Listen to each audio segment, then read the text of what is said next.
আসসালামু আলাইকুম। চ্যানেল ওয়ানের রাতের প্রতিবেদনে আমি আপনাদের সঙ্গে আছি জান্নাতুল ফেরদৌস অনি। শুরুতেই শিরোনাম।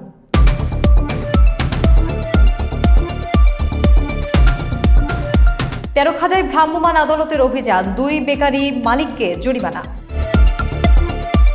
নারায়ণগঞ্জে বিশ্ব মানবাধিকার দিবসে পথসভা ও শোভাযাত্রা। মতলব উত্তরে নেতাকর্মীদের মুক্তির দাবিতে ছাত্র দলের মানববন্ধন।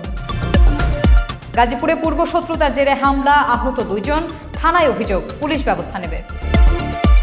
নারায়ণগঞ্জের মহাসড়কে সিএনজি চালাতে চায় চালকরা, পুলিশি হয়রানি বন্ধের দাবি। গলাচিপায় ট্রলার দুর্ঘটনায় 1 জনের মৃত্যু, আরেকজন গুরুতর আহত। সলঙ্গায় 105 কেজি গাঁজাসহ 1 জন মাদক ব্যবসায়ীকে আটক করেছে র্যাব 12।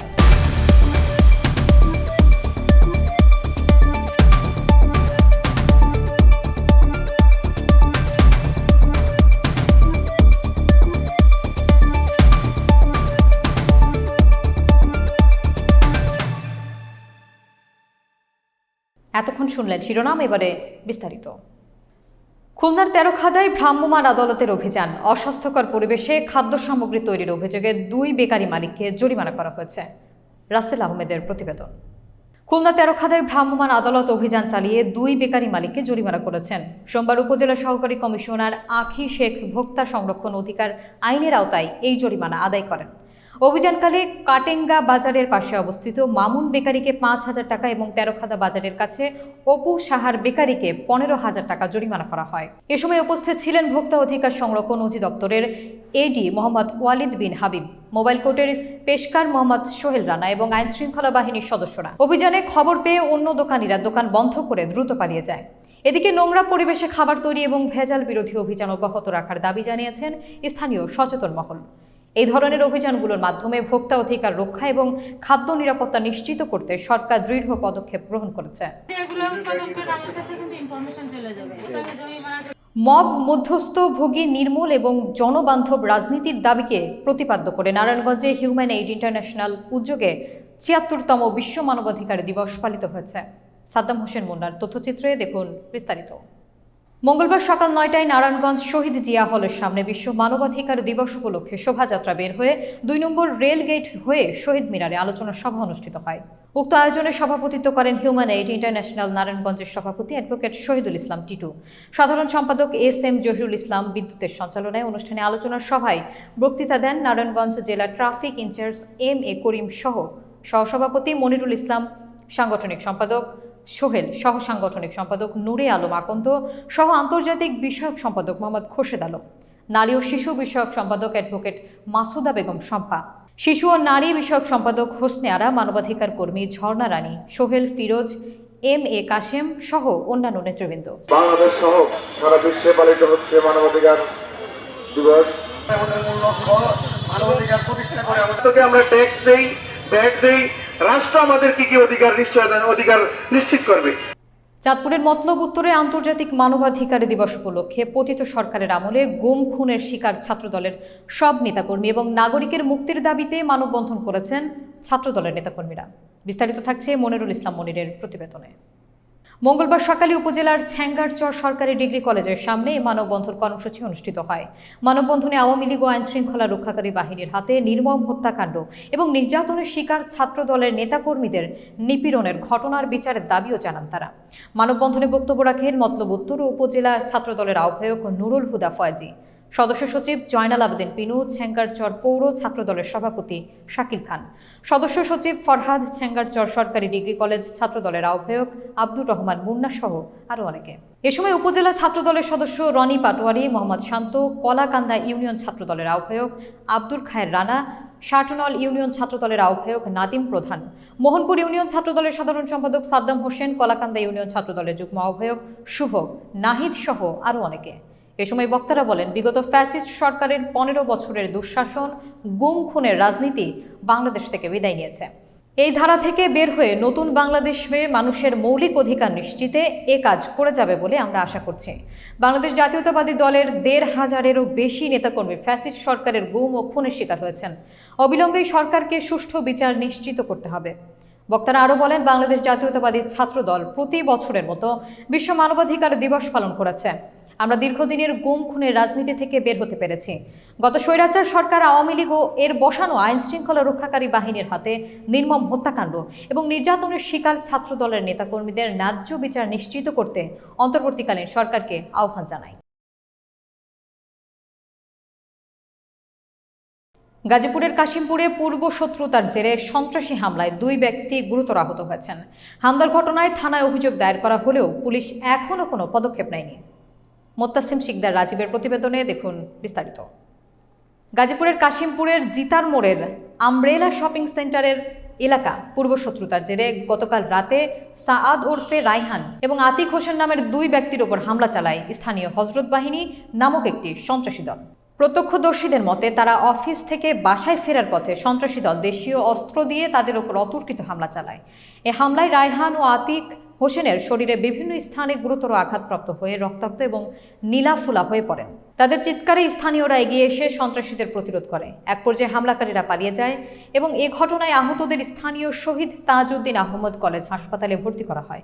তবে ভুক্তভোগী পরিবার অভিযোগ করেছে যে 4 ডিসেম্বর কাশিমপুর থানায় মারধরের ঘটনায় একটি অভিযোগ দায়ের করা হলেও পুলিশ এখনও পর্যন্ত কোনো কার্যকর পদক্ষেপ নেয়নি। পরিবারটি জীবনের নিরাপত্তাহীনতায় ভুগছে বলে জানিয়েছেন। এ বিষয়ে কাশিমপুর থানার অফিসার ইনচার্জ মোহাম্মদ সাইফুল ইসলাম জানান, মারধরের ঘটনার বিষয়ে অভিযোগ পেয়েছি, তদন্ত করে খুব শিগগিরই দোষীদের বিরুদ্ধে আইনগত ব্যবস্থা নেওয়া হবে। কাশিমপুরে ঘটে যাওয়া এই হামলা নিয়ে স্থানীয়রা আতঙ্কিত, আর পুলিশ দ্রুত ব্যবস্থা নেওয়ার কারণে ক্ষোভ সৃষ্টি হয়েছে। এই বিষয়ে আমরা নজর রাখব। নারায়ণগঞ্জ জেলার মহাসড়কে সিএনজি অটোরিকশা চলাচলের সুযোগ দেওয়ার দাবি জানিয়েছে সিএনজি চালিত অটোরিকশা মালিক ও চালকরা। সাদ্দাম হোসেন মুন্নার তথ্যচিত্রে থাকছে বিস্তারিত। মঙ্গলবার নারায়ণগঞ্জের কাঁচপুর হাইওয়ে থানায় সিএনজি চালিত অটোরিকশা মালিক এবং চালকরা বিক্ষোভ মিছিল থেকে এ দাবি জানানো হয়।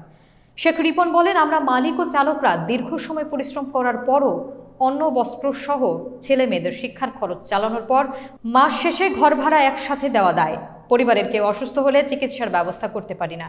মহাসড়কে গাড়ি নিয়ে উঠলেই গুনতে হয় জরিমানা। তিনি বলেন, ফ্যাসিস্ট সরকারের আমলে কড়া আইনে মহাসড়কে সিএনজি চালিত অটোরিকশা চলাচল নিষিদ্ধ করা হয়েছে।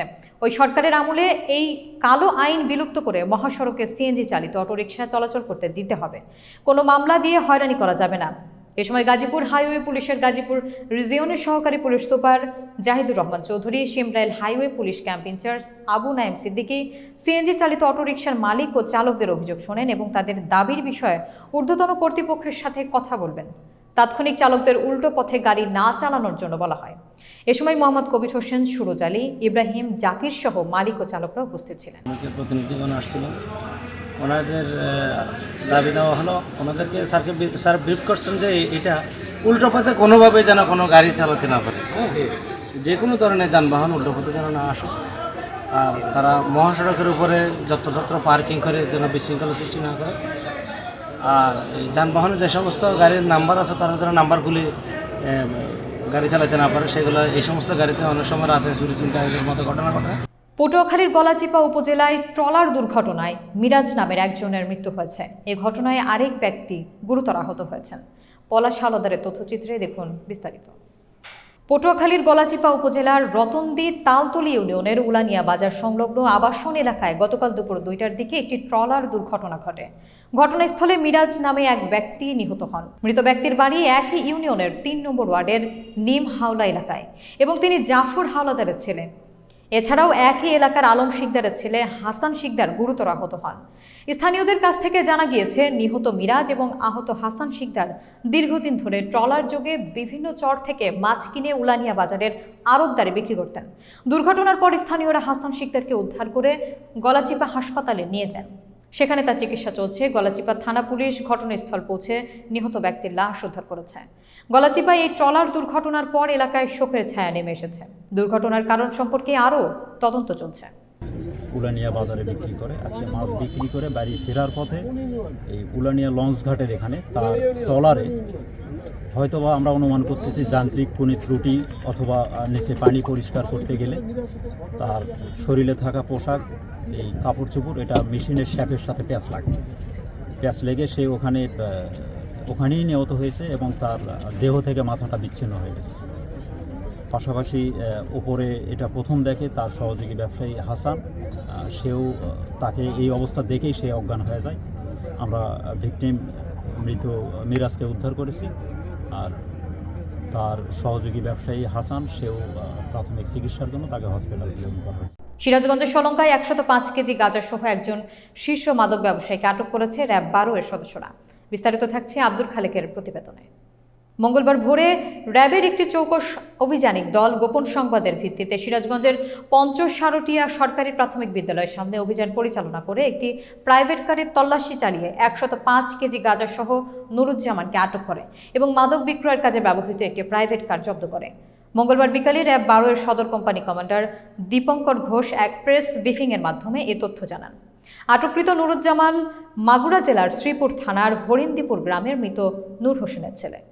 গাড়িটা আমাদের টার্গেট ছিল, তারা টের পেয়ে চেকপোস্ট এড়িয়ে দ্রুত পালিয়ে যাওয়ার চেষ্টা করে। পালিয়ে যাওয়ার চেষ্টাকালে আমাদের অভিযানিক দল সেটাকে পিছনে পিছনে তাড়া করি এবং পরবর্তীতে সিরাজগঞ্জ জেলার সদর থানাধীন পঞ্চসারটিয়া শাকিনস্থ পঞ্চসারটিয়া সরকারি প্রাথমিক বিদ্যালয়ের সামনে পাকা রাস্তার উপর প্রাইভেট কার থেকে আমরা আটক করতে সমর্থ হই। একজন মাদক ব্যবসায়ী যার নাম মোহাম্মদ নুরুজ্জামান এলএস কমল, তাকে আটক। এই ছিল আজকের প্রতিবেদন। সরাসরি প্রতিবেদন দেখার জন্য ভিজিট করুন www.channela1.com অথবা ওটিটি প্ল্যাটফর্ম জাগো বিডিতে এবং যুক্ত হতে পারেন আমাদের ফেসবুক ও ইউটিউব চ্যানেলে। পরবর্তী প্রতিবেদনের আমন্ত্রণ জানিয়ে আজকের মতো এখানে বিদায় নিচ্ছি। আল্লাহ হাফেজ।